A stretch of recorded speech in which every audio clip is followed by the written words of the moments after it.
શું તમે ભીડમાં રહીને પણ એકલતા અનુભવો છો? સવારે જાગો ત્યારે તમને કોઈ ખુશી નથી અનુભવાતી? તો એક મિનિટ, આ ડિપ્રેશન હોઈ શકે છે. મિત્રો, ડિપ્રેશનનું પ્રમાણ આજકાલ વધુ જોવા મળે છે, પણ યાદ રાખો, તે સામાન્ય નથી. તમે જાણો છો, આજકાલ ડિપ્રેશનના લક્ષણો બહુ જ સૂક્ષ્મ થઈ ચૂક્યા છે. આવો આજે કેટલાક લક્ષણો જાણીએ.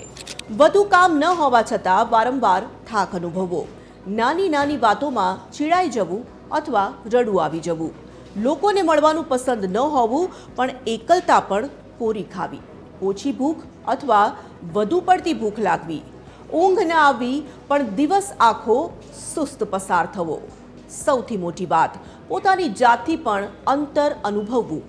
તમને કોઈ કંઈ પણ પૂછે તો તમારો જવાબ હોય છે, થાકી ગયો છું. પણ તમે જાણો છો, તે થાક નથી હોતો, તે તમને અનુભવાતો ભાર હોય છે. ડિપ્રેશન દેખાતું નથી પણ અનુભવાય છે. પણ આ કોઈ ખામી નથી. ડિપ્રેશન એક કન્ડિશન છે. જો તમે કે તમારા પોતાના આમાંથી કંઈ પણ અનુભવે છે તો ચૂપ ન રહો. મિત્ર, પરિવાર કે કોઈ કાઉન્સિલર સાથે વાત કરો. યાદ રાખો કે મદદ મેળવવી કમજોરી નહીં, હિંમત છે. ક્યારેક એક વાક્ય પણ દવા પુરવાર થાય છે. હું તમને સાંભળું છું, તમે એકલા નથી. આ એક વાક્ય નથી. આજના યુગમાં કોઈક માટે હિંમત છે, રાહત છે, આધાર છે.